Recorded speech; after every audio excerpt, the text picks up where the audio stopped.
Welcome to the Snipe Life, where we look at creativity through the lens of Christianity. Christianity?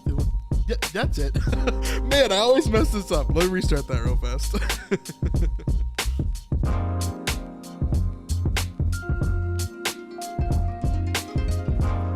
What's up? Welcome to the Snipe Life, where we look at creativity. Okay, I give up. I messed it up again. Who cares? You know? It's just the Snipe Life. You're here to watch me talk about The Chosen, break down different things, and bring out scripture, okay? Today we're talking about The Chosen Season 3, Episode 5, and we're talking about the key character, well, one of the key characters in this episode, because this episode is so packed full of different things. We're going to talk about the woman with the issue of blood, also known in The Chosen as Veronica. This is a very popular character, especially I think women really kind of resonate with this character a lot of the times, how Jesus was able to heal her through her faith and her willingness to come to him and to do everything that she could to get to him, right? And so The Chosen portrays her really interestingly. Obviously, we meet her in episode 4 of season 3, and we get to see kind of her progression through this situation. We see as Eden recognizes that there's something wrong with her, and she begins to share some of her turmoil, basically, saying that she's had this for 12 years, and it's been a really big issue for her. Now, this is like a worst case scenario for a Jewish woman. She would have been outcast beyond everything, and she would have been completely destroyed in terms of relationships, in terms of family relationships, in terms of basically everything in her life. She would have been outcasted because having blood on you means that you're unclean. It means that you can't be in the presence of anybody. You can't go to synagogue. You can't bathe yourself, right, in a public bathing place. Everything would have been so much harder. And so the way that they portray her here is really interesting. So let's take a look at some of these scenes and talk through what she's feeling, what she's going through, and the impact of a lot of actually what she's tried to do to get rid of this sickness herself. So let's jump in.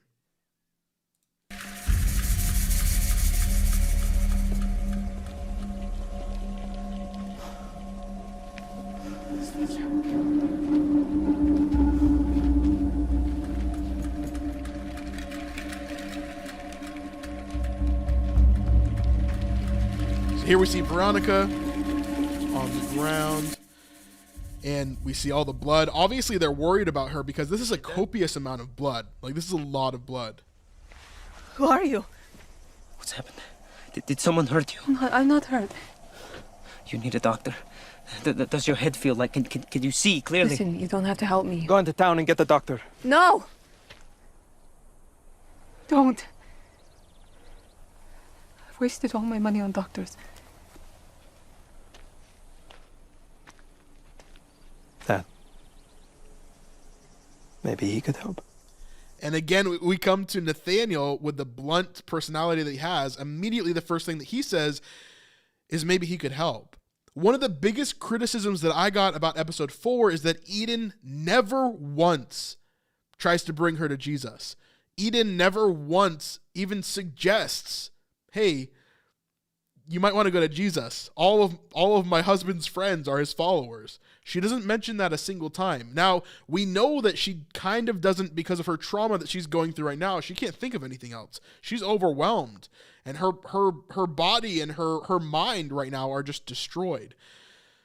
But Nathaniel's first response is maybe he can help.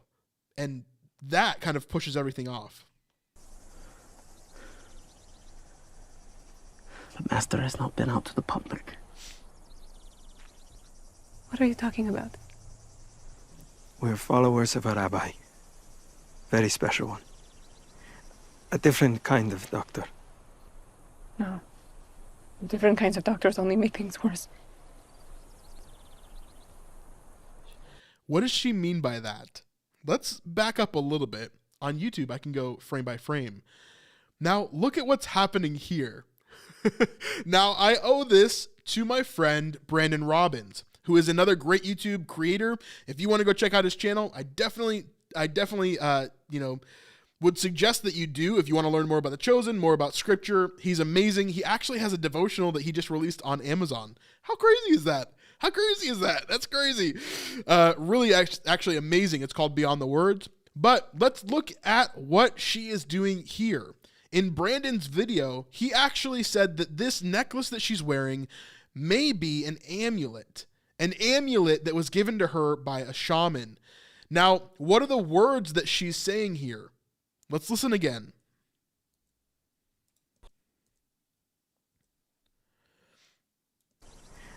A different kind of doctor. No. Different kinds of doctors only make things worse. Different kinds of doctors only make things worse. And then she kind of grabs that necklace that's around her neck. If this is an amulet that a shaman gave her in order to heal her, maybe she's remembering that moment. Maybe everything that she did from the shaman made things worse for her and didn't quite work out. None of the doctors could help her, but this shows us that she was not only searching for healing from normal doctors, but from other things. And we can pull this from where she's from as well. She's not from Capernaum. She's not from Jerusalem.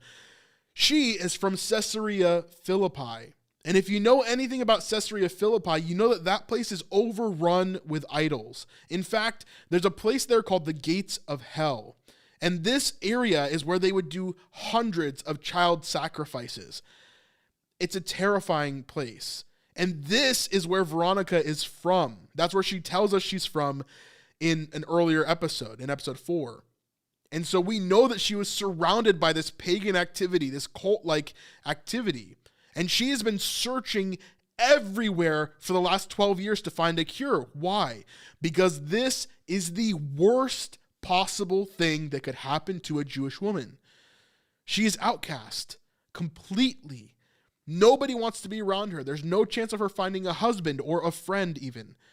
So all of it is because she just wants connection with people again. And she's willing to do anything to get that, right? So terrifying. It's so terrifying. Okay. Let me fix something real fast. Sorry.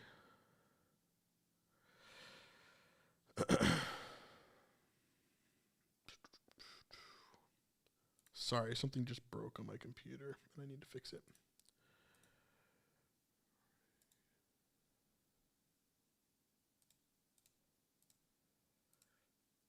All right. Can't right now. Alrighty. But for Veronica, this is a very serious thing. She's been searching out for all of these other things, all of these other ways to heal her, and it's just not working. And so now she's at her limit, and she's heard of this person, this rabbi, who she's heard about from someone else that we're going to hear about in a second. She doesn't want this. It might not be safe right now. Sorry. Shalom. We know she's Jewish by the way that she dresses and the way that she treats even her head covering. So someone just asked in the chat, how do we know that she's Jewish?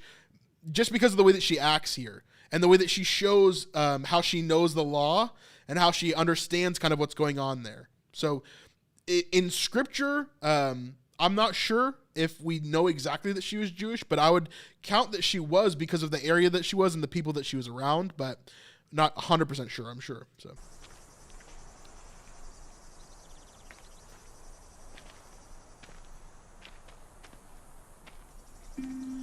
Now she's putting the pieces together about the rabbi. So they've said he's a special rabbi, but now she's putting the pieces together. This rabbi of yours, you said he was special? The most. Is he the man who healed the paralytic at the pool of Bethesda? And so many more. You know him? We're his followers. Where is he now? I won't talk to him until I'm clean, of course, but I just need a moment. And if he's the holy man they say he is, I don't need to waste his time. I could just touch his garment. That's a superstition. Maybe for other holy men, but I'm not talking about other holy men. I'm talking about him. I've heard what he can do, and I saw him give his sermon. I'm talking about him, his garment. Yeah, so I've done a little bit of research on this. I need to do more, but there seems to be some sort of cultural superstition about the hem of a garment or like some sort of healing thing here. But I think what they're playing on here in The Chosen is that Veronica is going from this place of she's going from this place of superstition, and she's going from this place of occultism almost, and coming to a place of faith.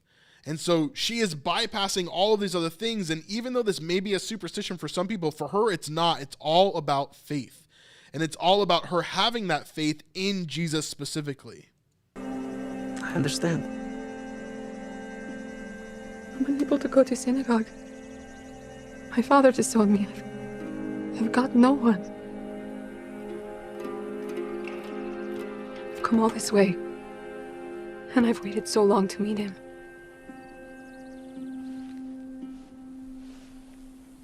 You could help us, look. It's funny, I never... Yeah. Very, very interesting. And then we see her later on, obviously, as we get closer to this miracle.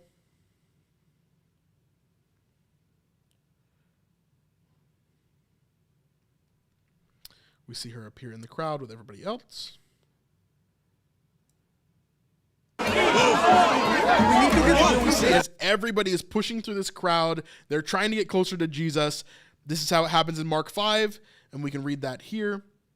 We see as Jairus comes up here to see Jesus, he says, "Please help me, my daughter is dying." Jesus says he'll go. Then, as all the crowd was around him, we read this. "And there was a woman who had had a discharge of blood for 12 years and who had suffered much under many physicians and had spent all she had and was no better, but rather grew worse. She had heard the reports about Jesus," and in The Chosen we hear that she hears the reports from Jesse.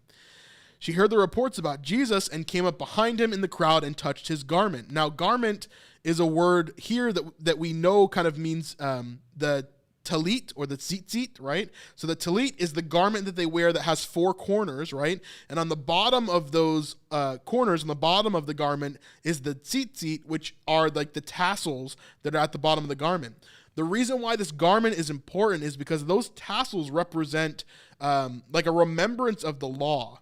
And so if Veronica is to touch anybody, the law says that they are unclean. The law says that they are unworthy now.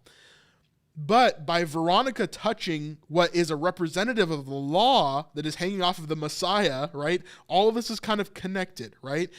As she's touching that garment, then that's when she's healed, right? But let's keep on reading. "For she said, if I touch even his garments, I will be made well. And immediately the flow of blood dried up, and she felt in her body that she was healed of her disease. And Jesus, perceiving in himself that the power had gone out of him, immediately turned about in the crowd and said, 'Who touched my garments?' And the disciples said to him, 'You see the crowd pressing around you, and yet you say, "Who touched me?" And he looked around to see who had done it. But the woman, knowing what had happened to her, came in fear and trembling and fell down before him and told him the whole truth." Now, let's watch what happens in The Chosen. See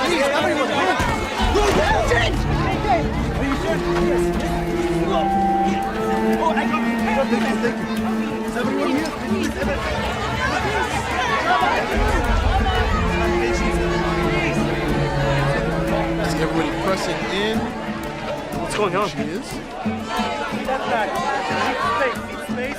Simon's house. We need to get through. Come back. Our rabbi has a pressing matter. It's him. It's your rabbi. Stay here. Our rabbi has a pressing matter ahead. Promise you will come back. We see the zealot too in this scene, which is interesting. Not a huge part of this episode. We're going to see more of it next episode, but interesting. Keep going forward.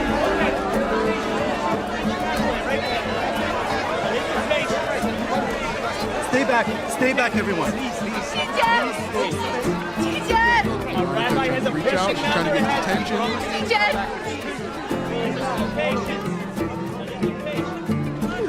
No. She begins to bleed here. Please, no. Calm down.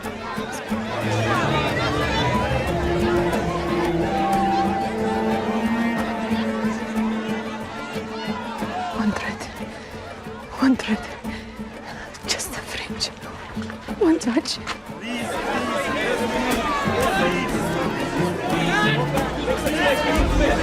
Gaius coming down as well. He's kind of assuring all the Roman guards, like, chill out, it's going to be okay.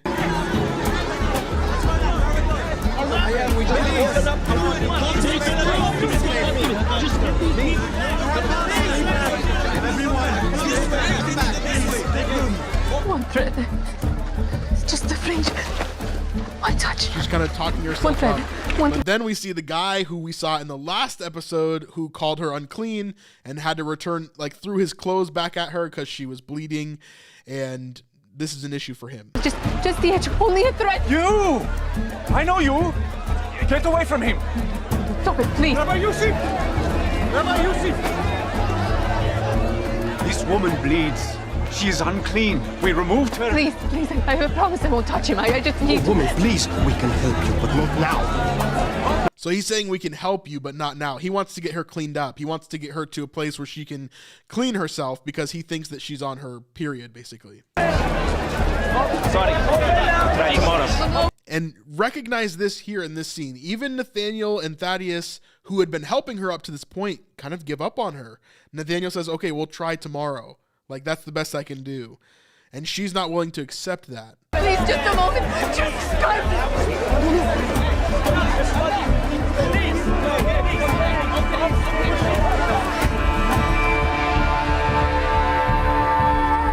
So she rushes in, and again, we see the seat right here. Remember, these are a kind of remembrance of the law. That's why they're important, right? We see her hand grab out and touch them. This is the hem of his garment. That's what this means. So she touched the hem of his garment, and she is immediately healed. Now, let's see how it plays out compared to Scripture here.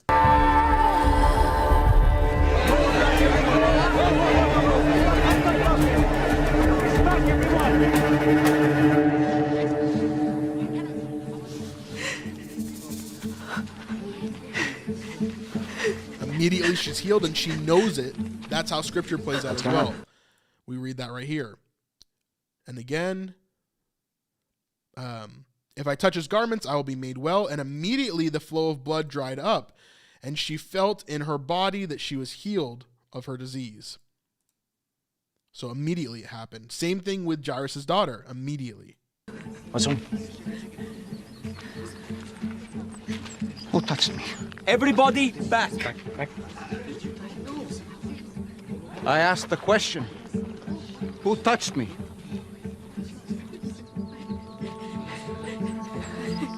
Master, the crowds are pressing in all around you like this, and you're asking who touched you? They all have. Someone touched me. I felt that power went out of me. This part is a little bit weird. I understand, like, they were saying they may have had to, like, switch things around while they were filming. This part is just a little bit weird when it reads in Scripture, right? Because in Scripture, it's like, who touched me? Like, Jesus is asking a genuine question, right? And then here's what the line that Simon says, right? Which his disciples said to him, you see the crowd pressing around you, and yet you say, who touched me? That's what Simon says there. And he looked around to see who had done it, right? So he doesn't see her. But the woman, knowing what had happened to her, came in fear and trembling and fell down before him and told him the whole truth. So this is a little bit different than what Scripture shows as well. She doesn't, like, come out of the crowd and reveal herself like in Scripture, but rather, just kind of feels a little bit weird to me in this moment here.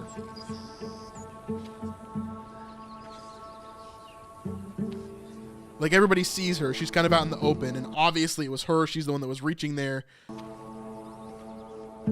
Whoever touched me. Like, it just feels like a weird, like, wink wink moment. I don't know if it was, I don't know. I don't know if I super like that. I don't think it's a big deal, but yeah. Come forward. Teacher. It was me. Just the fringe of your garment, only the edge, I promise. You are not unclean. Why my garment? I'm sorry. I know I should have asked. But if you touched me, it would make you ritually unclean according to the law. I was sick. I was sick for 12 years. I bled and no one could stop it. But I believed if I could just touch a piece of your garment, I was right. I was right.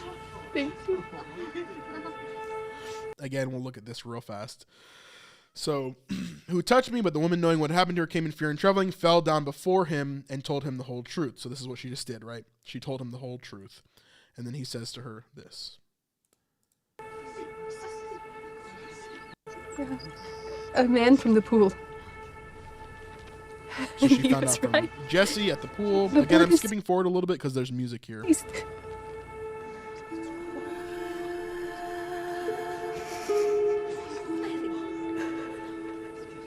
My daughter.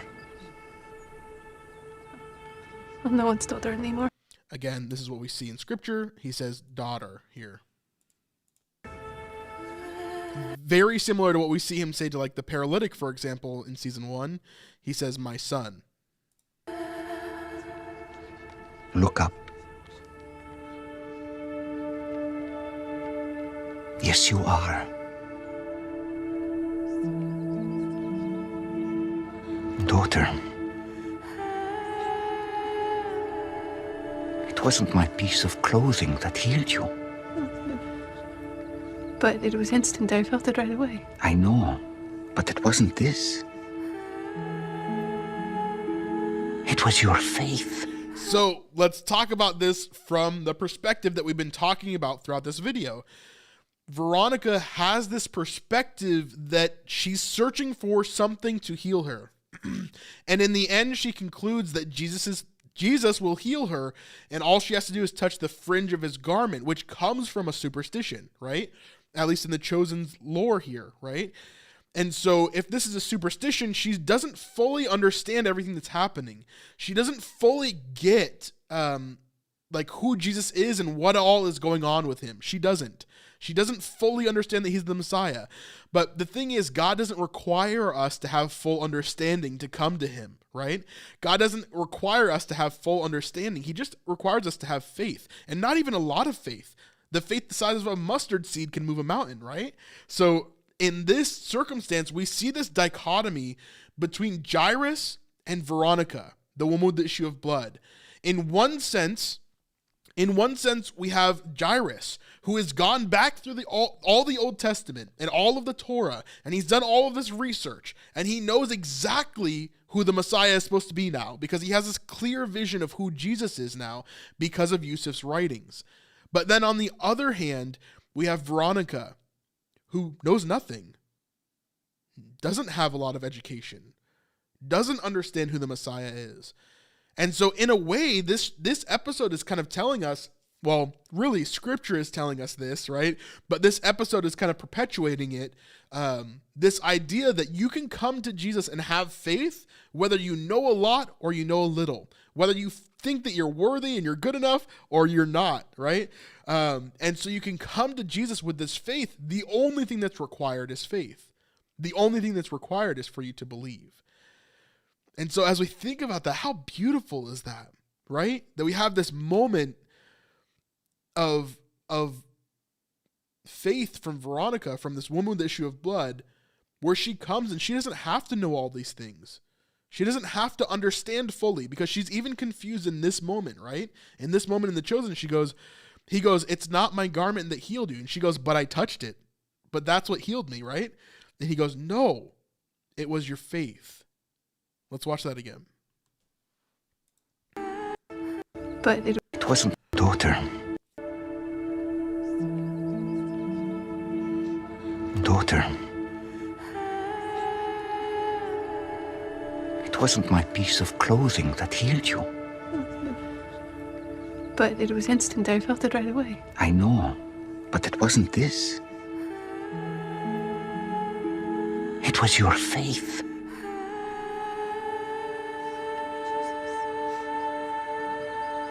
Teacher, she was bleeding so long. We can take her. She is clean.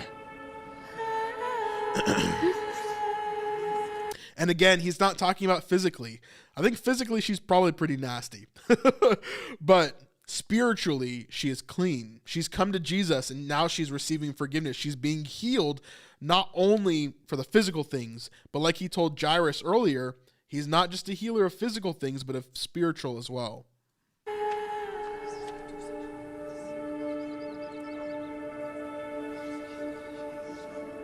You have blessed me today.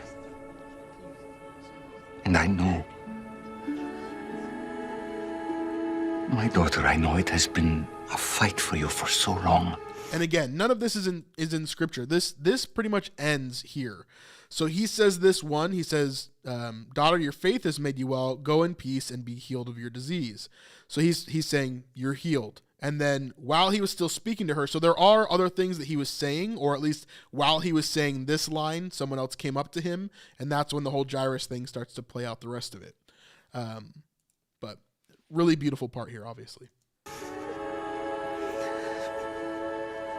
You must be exhausted.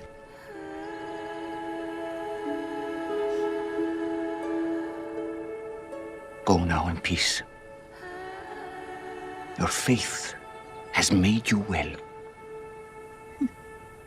I wish I could stay here longer, but I have business to attend to. So like here is where he should be interrupted by, someone coming from Jairus' house. But it doesn't happen that way. It's a little bit different. Someone else has faith like yours. And then obviously we see later on a few different scenes with Veronica as well. We see this moment here where she asks Mary for a knife, and then she explains to her about like all the accoutrement that is kind of like, keeping the blood from going everywhere. Philip gives her a knife to help her kind of free this bondage in a way, right? Like it's all this baggage and things that she's carrying on her. And we're going to see this in a second here after the healing of Jairus' daughter.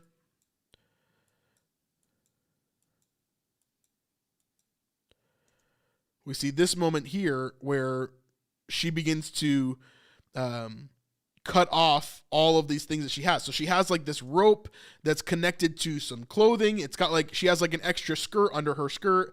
And then she has basically like a pad that is collecting all this blood, right? And so now she's kind of freeing herself from that because she no longer needs all of this stuff. All of it has dried up and she is now healed. And you can start to see here as well, she looks like a completely different person. Like if we look back at the other scene from her in episode 4, she looks like a completely different person. It's actually crazy to look at the difference there.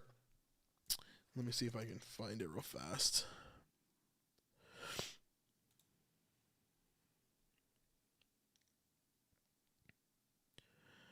And we see her as she burns her clothes. Oops, that's not what I wanted to do. And then she goes in the water. And this is another freeing moment for her, right? Like, she's not been able to do this before. In the last 12 years, right? She wouldn't have been able to swim publicly like this. She wouldn't have been able to get in any body of water because what would have happened? Instantly, blood would have gotten everywhere. So this is a huge, huge, huge moment for her of freedom, knowing that not only is she clean now, right? Being cleansed spiritually, of course, but also cleansed physically here, being able to wash off everything and actually be able to stay clean. That's like, man, that's like a crazy revelation for her, right?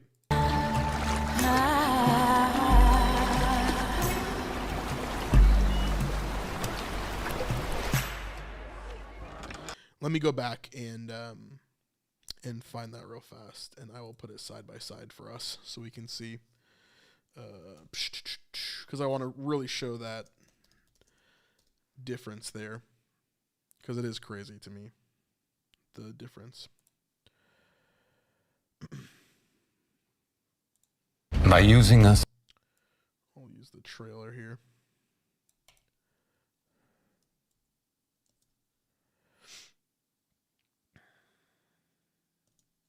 So if we look at these two actresses, and I'll go to the ending right here.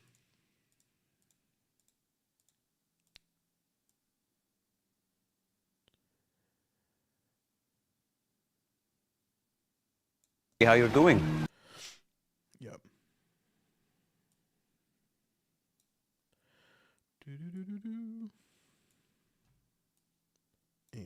Will that work? Boom. Yeah, if we look at these two actresses, like this is why I could not tell that this is the same actress. It's so different, right? Like they did obviously an amazing job on the makeup, making her look like anemic, making her look super, super sick. The parting of her hair is in a different spot. Like it's all kind of like, she looks like a different person entirely. I don't know. What do you guys think? Obviously they did an amazing, amazing job with her makeup and her wardrobe and everything. The color of her headband also changes because it's wet. So it's almost as if that's been rejuvenated and cleansed, right? So it looks completely different. So I was under the impression that this was a completely different person. Also, what is missing from her body, right? Like we talked about Brandon Robbins kind of pointing out that amulet that she's wearing, that's gone. She doesn't need it anymore, right? There's nothing that she needs to be able to heal her except for Jesus. So she's gotten rid of all of these things that she was carrying with her to kind of, make her the person that she was. Man, really interesting. Really, really, really cool just storyline here as Veronica overall. Let's kind of watch the ending of this to see where she lands. Did I make you unclean? Did the priest send you? He thinks he did. We just wanted to go for a swim.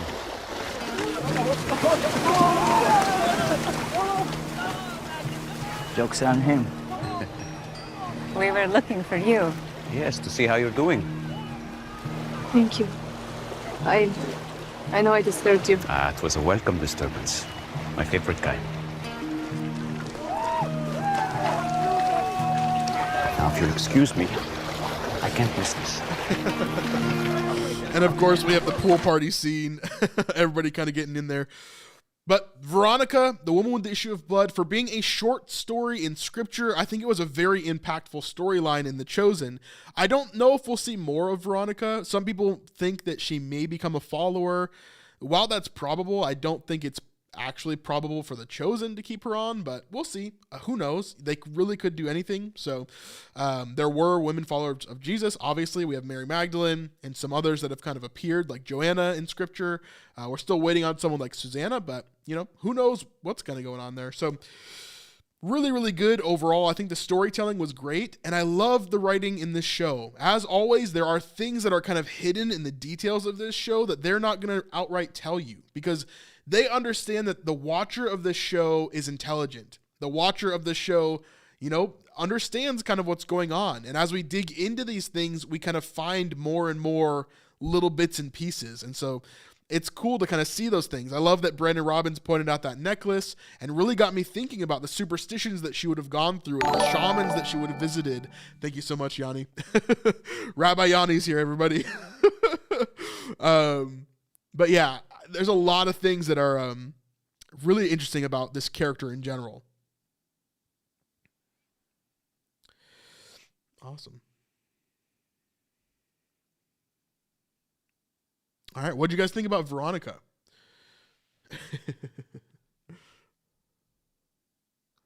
Yeah, great contrast from Veronica before and after the healing, for sure. Yeah, I think they did a really, really good job of showing a lot of that. I didn't see little James in the water. He's right here. He's right there.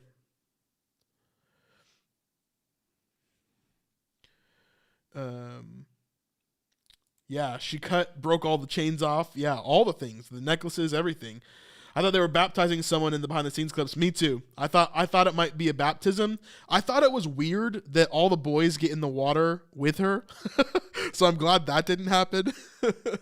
But I did think it might be a baptism, but they haven't really set a precedent for that in the show quite yet. So we haven't really seen that at all, other than John the Baptizer, but whatever.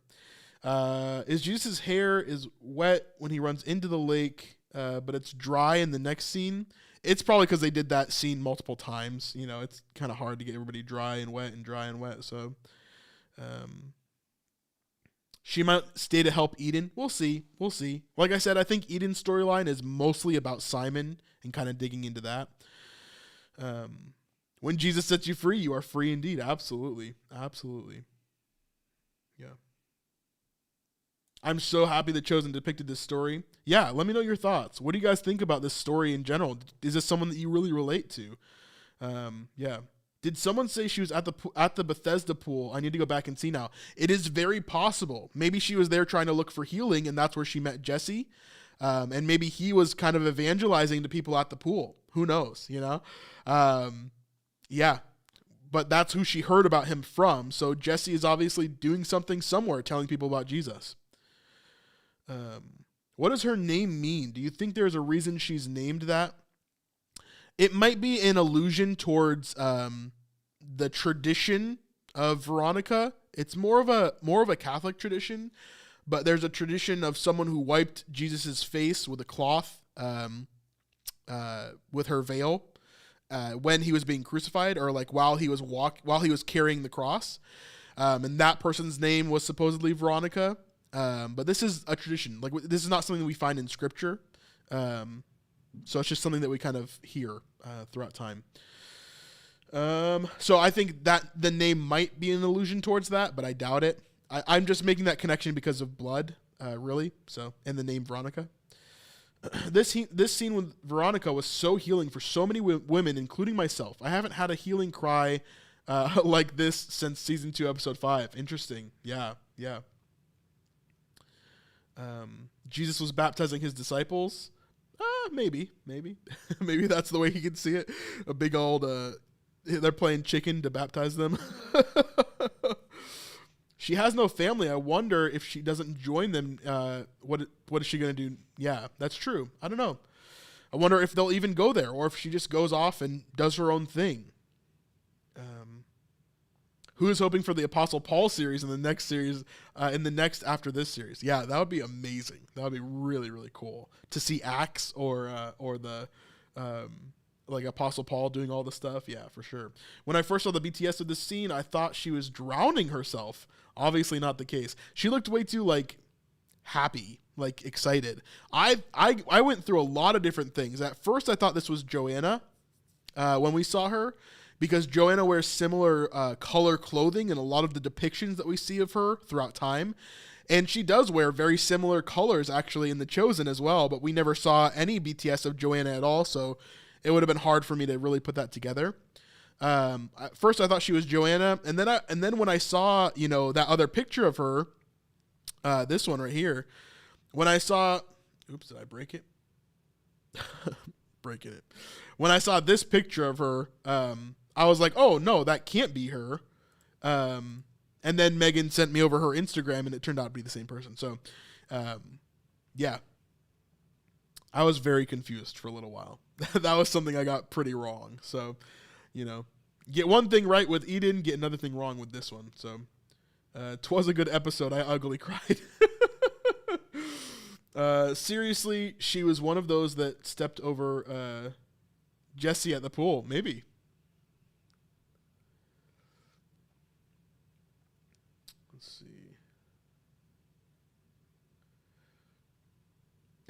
Imagine Jesus starts walking on the water. Yep. This story was very relatable to women with issues of infertility, miscarriages, and continuous health problems, bleeding issues. Yeah, for sure.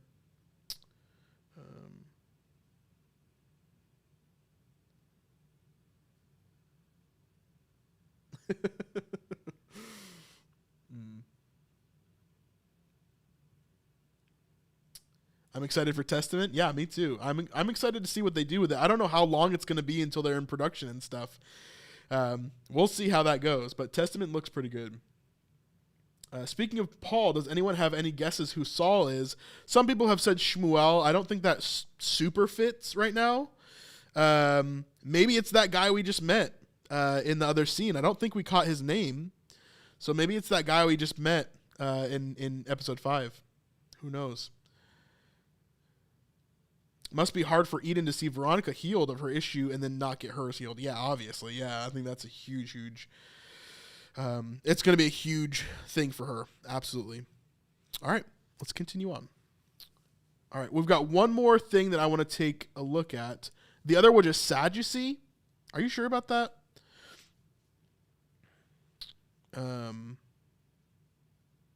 How do we know that? That would be my question.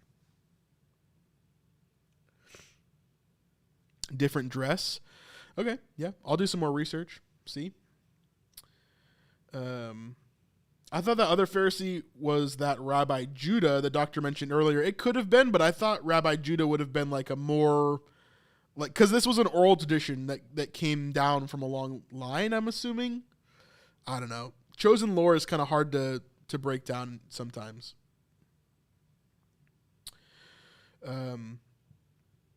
My mother asked why Veronica bled for 12 years. Was there no explanation as to her condition, like origin? I think it's just a rare disease. It doesn't say in scripture what exactly this disease was, but I think there is a rare disease where you just basically continually have your period. It sounds really horrible for sure. Is the doctor that tried to heal Neely the same as the healer, the enemy of Jesus, in the Chosen BTS? No, it's not. It's not Nishan. Nishan, I'm assuming we're going to see very soon because, I don't know, we should see him very soon because he was shown in the BTS. If he's not shown in episode 6, then he's got to be a pretty big part of episodes 7 and 8. But if we're going to see Atticus next episode, which we are, I would assume that we're going to see Nishan as well in episode 6. But no, it's not the same healer. Nishan is like, I don't think he's like a normal, like, maybe he is. Maybe he's like a normal doctor, but he's not from this area, I don't think. Yusuf, Joseph of Arimathea, like 99.9999999%. Yes. Could have even been a severe hormonal imbalance. Yeah, I'm not a hormonal imbalance expert, but Megan, I trust you.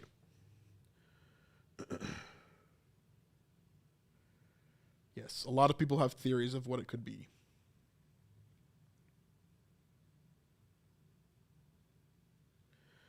Very cool. All right. Well, let's dig in one more thing, and then and we'll close it out here. But we've got one more thing I want to break down, and that is Gaius and Simon, because Gaius and Simon are very interesting, and I just love the scenes with them together. And this brings us to a huge point with Gaius, which I'm also 99.99999% on now. So, all right, let us know where you're from. Say hello to YouTube real fast, and we'll go ahead and start this next one.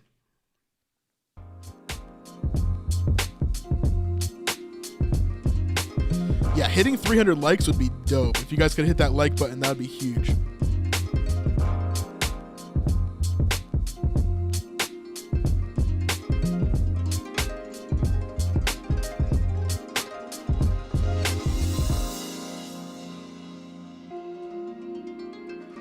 Welcome to Snipe Life, where we look at creativity through the lens of Christianity, and today we're going to be looking at The Chosen, Season 3, Episode 5. I almost said Episode 6. I'm just ready to be there already, okay? Okay, so in this video, we're going to be taking a look at the scenes between Gaius and Simon, and kind of digging into this a little bit. We've been talking about Gaius for so long, and yet here is the gratification that I needed. So many people have been telling me that I'm wrong or that I'm off about this or whatever. Let's just talk about it, okay? We know exactly who Gaius is, who he's going to be, and my theory about him having more faith than all of the apostles is correct. So let's talk about it real fast. Let's jump into the show and see what's going on. You have a boss? More. Getting closer. More. Okay. Easy. More. Easy. More. Easy. More. It's about to catch. Okay, now come inside and help me. All right, so real quick, explaining what they're doing here. Remember, last few episodes, we've seen that the cistern is broken. There's a sewage line that has started to flow into the cistern, or vice versa, and it's just contaminating everything, okay? There's no water in town that anybody can get. It's all destroyed. So for some reason, the only two people that want to fix it are Gaius and Simon. Now, this gives us a great excuse for them to be together and for them really to learn from each other. So Gaius is really learning about the Jewish perspective, and we're going to see that in this scene. But Simon is also learning about his perspective and where he comes from and his home life and all of that. there's a lot of really interesting little pieces here in this scene and in the next scene that we're going to talk about, having to do with Roman gods and how Simon perceives everything, and the fact that Simon feels like he's in a prophecy, but not the one that he's actually in, but a different one. Let's jump into it. Okay, I'm grabbing one side. Hold it. Okay. Easy. Hold it. You got my side? Easy, easy, easy. Okay. Easy! Okay, Oh. okay. It's so funny to me because I think about things about how they're like the way that they're filmed. In actuality, this piece of block is like styrofoam or something, you know? Like it's like 1 pound, but they're having to pretend like it's super, super heavy. We got it. I love the bro high five, man. It's so funny to me. Oh, sticks. Were you not supposed to touch me? Oh, sticks, meaning, oh, the river Styx. So basically that's like him saying, oh, hell. That may be true. Don't you refer to us as dogs or something? What, you call us dogs? Now, among other things, rats, vermin. You didn't drink from my flask last night. You acted like I'd offered to kiss you or something. Kissing or drinking from the same vessel is not the same as working together to solve a public health crisis that affects both of our communities. All right. So Simon is kind of making some compromises there, saying like, you know, yeah, I probably shouldn't have touched you, but we just need to get this done, right? For our communities, we need to fix it. So, are we allowed to? Blessed are you, Lord our God, King of the universe, who creates the fruit of the vine. Again, praying before he drinks. This is normal. I wonder if that prayer, blessed are you, Lord our God, King of the universe, who brings us the fruit of the vine. Obviously, are they not drinking water here then? Probably not, right? Because the cistern's all messed up. They're probably drinking wine here.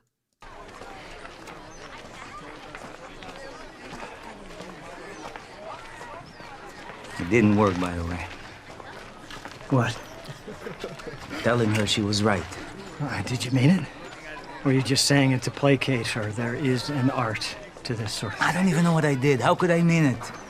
I tried to make it sound sincere. So, it doesn't work if you don't know what you're conceding, no matter how sincere. Yeah.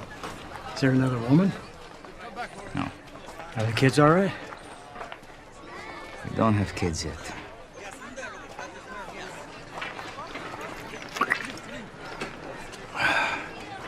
Well, you shouldn't be taking marriage advice from me anyway, that's for sure. You offered it. I just meant that line has worked for me many times. I just meant that line has worked for me many times. This sounds like, you know, the blind leading the blind in a lot of ways. But it is interesting. This confirms to us that Gaius does have a wife. So let's continue on here. But obviously last time we saw as Gaius was trying to give Simon some advice on how to deal with the marriage stuff, but didn't work out. Eden is still upset, and Simon doesn't know why. He's completely in the dark about this, and he can't figure out kind of what's going on. But this does show us that Gaius has a wife, and that's important for what we're going to see later on. Come on, let's get back to it. Oh. Shovel.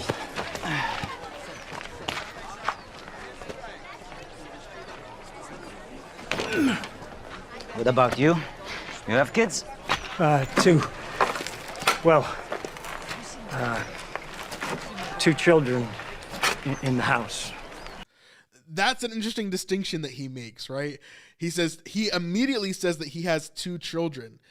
That's really cool. I love the way that they're going about this because we'll talk about it in a second. Let's give it a little bit more time to breathe.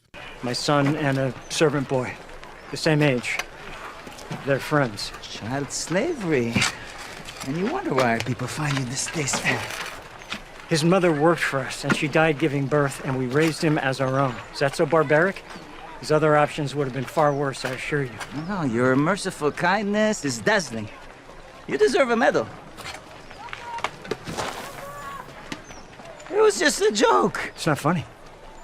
Do not make light of my situation. Situation? Just shovel. So, Gaius has a slave or a servant, right? Who lives in his house, a young servant. Now, in this version, we see that Gaius had a female servant who had a son, and the female servant died. So they raised the boy as if it were their own child. This would explain to us, right, why Gaius is who he is in Scripture. In Scripture, we've been saying for months now that Gaius is the centurion with the servant who is ill. And obviously, this is the case. And because of that, we can extrapolate everything else that goes along with that. Let me pull this up real fast and we will read it together. But this tells us so much about Gaius, and it tells us so much about where he's actually going. Let me pull this up. Luke 7.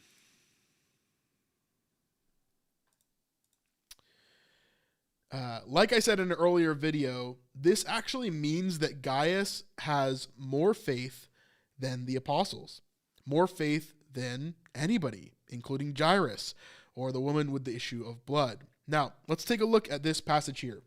Jesus heals a centurion's servant.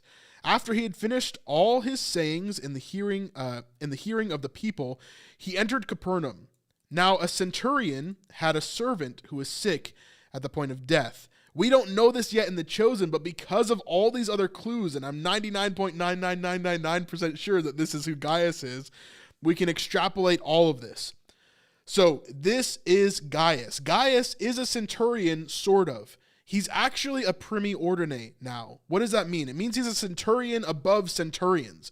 He actually commands a very large army of centurions, of Roman soldiers, I should say. Now, a centurion is someone who basically is in charge of 100 soldiers. I believe a primi ordine is in charge of 10 centurions, which is like 1,000 soldiers. I think. I did this research like over a year ago, so it might be a little bit fuzzy, but he is in charge of a ton of soldiers. He's a big guy. So he's basically a centurion of a centurion, like, or a centurion. Like he's a big deal. We don't see that much in The Chosen yet, mostly because it would require a lot of people to kind of show that amount of power. But here he is this centurion here. Now, a centurion had a servant who was sick to the point of death, who was highly valued by him. Now, in The Chosen, we're seeing that he was highly valued. Why? Because he raised him from when he was a young baby, right? It's his son. That's how he sees this servant, as his son, not as a servant. When the centurion heard about Jesus, he sent to him elders of the Jews, asking him to come to heal his servant. When they came to Jesus, they pleaded with him earnestly, saying, he is worthy to have you do this for him, for he loves our nation. He is the one who built us our synagogue. And Jesus went with them. When he was not far from the house, the centurion sent friends, saying to him, Lord, do not trouble yourself, for I am not worthy to have you come under my roof. Therefore, I do not presume to come to you, but say the word and let my servant be healed. For I too am a man set under authority, when soldiers under me, and I say to one, go, and he goes, and to another, come, and he comes, and to my servant, do this, and he does it. When Jesus heard these things, he marveled at him, and turning to the crowd that followed him, he said, I tell you, not even in Israel have I found such faith. And when those who had been sent returned to the house, they found the servant well. I mean, it's right there, right? Let me look up another passage real fast, another version of that, because I know there's another one here. Let me look at the one in Matthew, Matthew 8.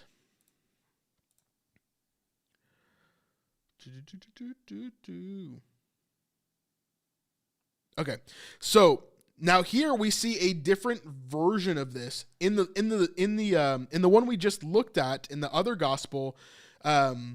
We see that it was a little bit different, right? He sends out people to kind of deliver this message, but in Matthew, it says, when he had entered Capernaum, a centurion came forward to him. I think this is what we'll really see in The Chosen. I think we're going to see Gaius come to Jesus. At least that's what I want to see. And he says, Lord, my servant is lying paralyzed at home, suffering terribly. And he said to him, I will come and heal him. But the centurion replied, Lord, I am not worthy to have you come under my roof, but only say the word and my servant will be healed. For I too am a man under authority. He says the same thing. I command people, they do what I want them to do, and I know that you can do the same. Truly I tell you, with no one in Israel have I found such faith. I tell you, many will come from east and west and recline at table with Abraham, Isaac, and Jacob in the kingdom of heaven, while the sons of the kingdom will be thrown out into outer darkness. In that place there will be weeping and gnashing of teeth. What is he saying here? He's saying that look at this Roman. You think Rabbi Benjamin from Nazareth, you think that you're so special because you're Jewish. But the fact is that many other people will be in the kingdom of heaven when a bunch of you Jews are not going to be able to come there. A bunch of you Israelites are not going to see that I'm the Messiah, and you're going to go to hell. You're going to be cast out into outer darkness. Whew. That is terrifying. And this guy right here has more faith than them. Has more faith than all of Israel. That's what Jesus says. And again, I think he may be using hyperbole here, right?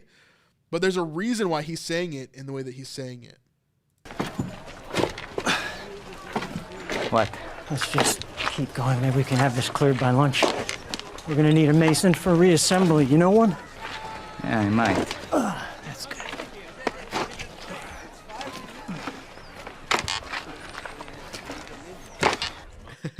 That's an interesting line there too, as well. Let's hear this. You know one?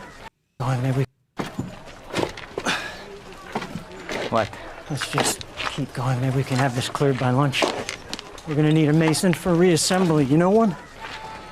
Yeah. So we're gonna need a mason for reassembly. Do you know one? Of course, he's talking about Thaddeus, who is a mason, right? He's a stone mason, and we talked about that back in season 1, episode 5. Let's continue on. There's one more scene with them here, and this is the scene that we got the majority of it. In a sneak preview in the after show beforehand, which there may be another one in the end of this after show. I have to check after this.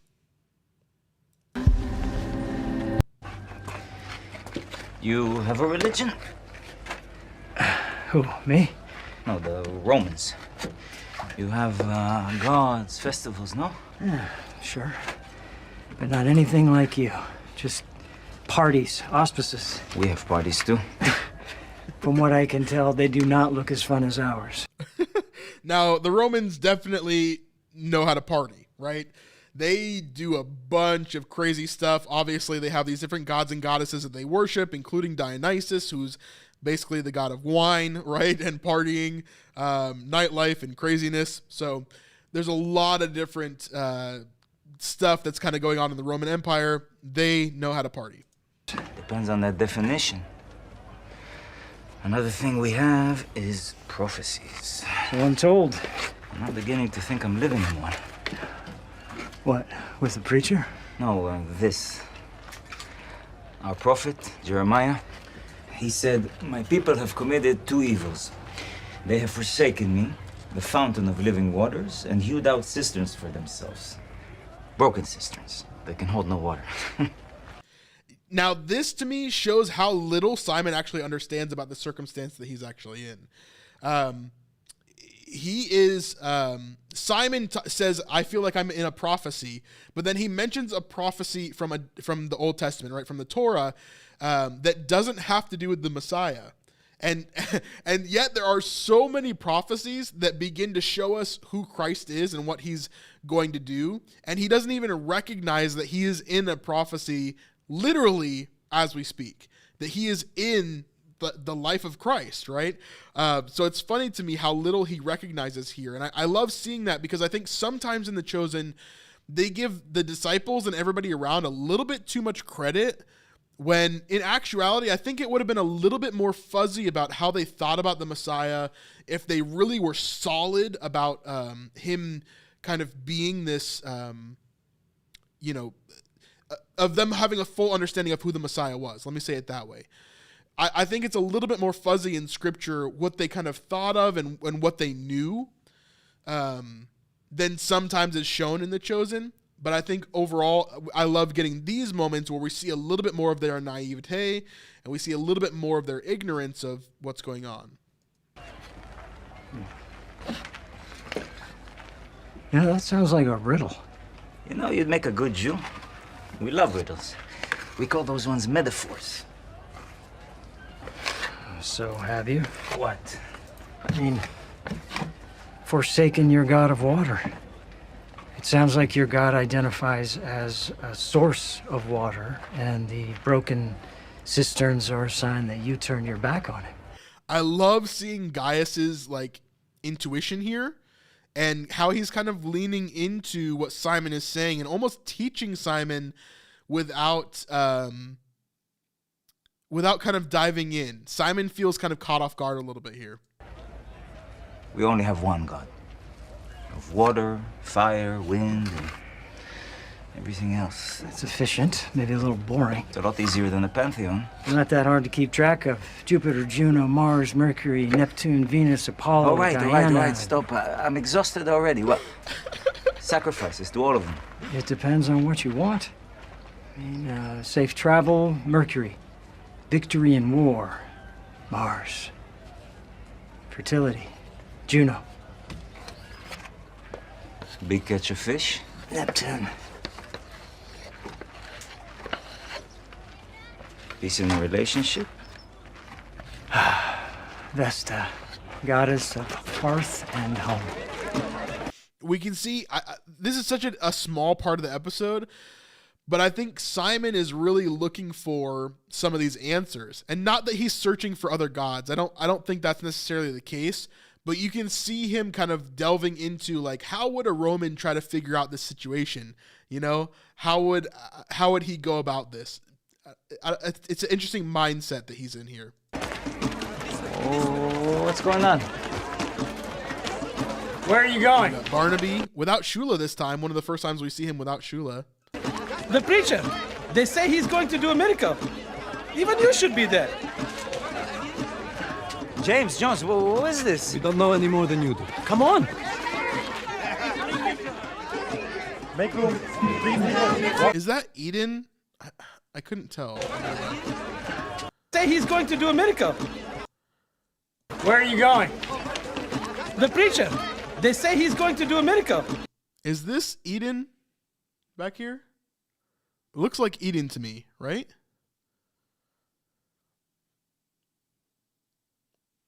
Can I zoom in? Why is me zooming in, zooming out for you guys? That's so weird. Is that Eden? I don't... or is that Salome?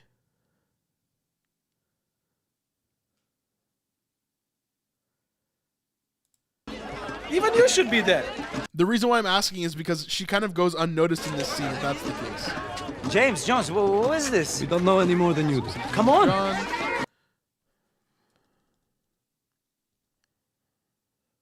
Doesn't look like her, right? Make room. Let's see if we can see her. Let us through. Step back, I promise. I promise to be back. Give us some space. Make room!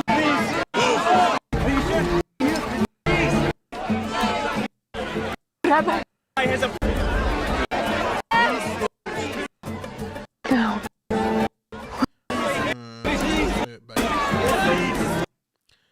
Yeah, I don't think Eden's here. Yeah, never mind. Anyway, those are the scenes with Simon and Gaius. I am excited for Gaius in the future to see his faith kind of come forward, to see where he goes from there, to see how his relationship with Matthew and the rest of the group, what happens there, how he's going to be used as a tool for them, and helpful in the ministry, where he's going to go later on. Does this Gaius equal the Gaius that we see in the New Testament later on? Oh man, there's so many questions that I have. There could be so many tie-ins to who this Gaius could be, and I'm glad that we're getting to see sort of this transformation from him as we go through. Really, really, really cool. Anyway, awesome. Yeah, I don't think that was Eden either. Thought it might be, but didn't look like she was there at all. I don't think she follows them out of the door earlier, does she? Let's check.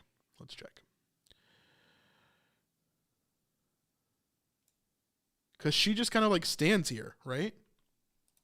I know you. Let's see. Everybody leaves. She's just kind of like standing there. She doesn't actually go, right? Yeah. It never shows her actually leaving. And she's wearing that that tan headband. So it's definitely, that other lady is definitely not her. Yeah, so Eden does not leave there. Now we know that Eden's at the Sea of Galilee later, but she's not seen during the healing of the right? She's not seen anywhere near Veronica because she's not near Tamar and Mary when they're talking to her, right? We see this moment here. Can we borrow a knife? We don't see Eden here. Is that Eden? In the background, in the background. Okay, maybe she is. She's like with little James there, you see? Back up.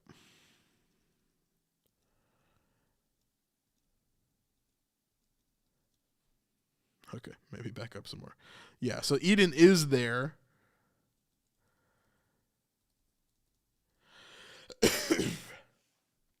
Oh, when little James falls, she's there as well. Okay, let me see.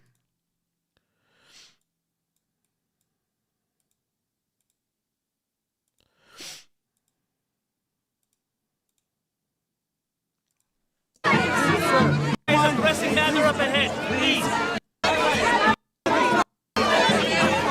She's there behind me. Yeah, there she is. Yeah. So she is in the crowd. But she's coming from the other way. So she wouldn't be coming with Big James and John and stuff. Anyway, so she was definitely not over there. Interesting. Okay, well, thank you guys for the sleuthing. Eden is there, yet unseen again. Yep, absolutely.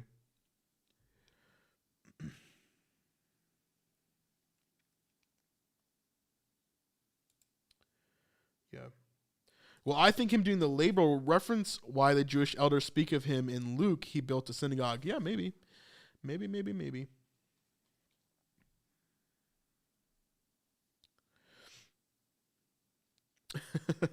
I don't think I don't think that was Eden. If it was, even Simon missed her. Yeah, I don't think it was, but he still missed her in the crowd too, right? Like he didn't go to her in the middle of this crowd because Jesus asked him to go with him instead. So she was still unseen for sure. Eden is in the crowd over there.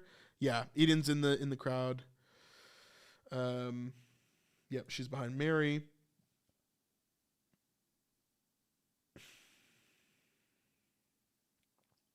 Yeah.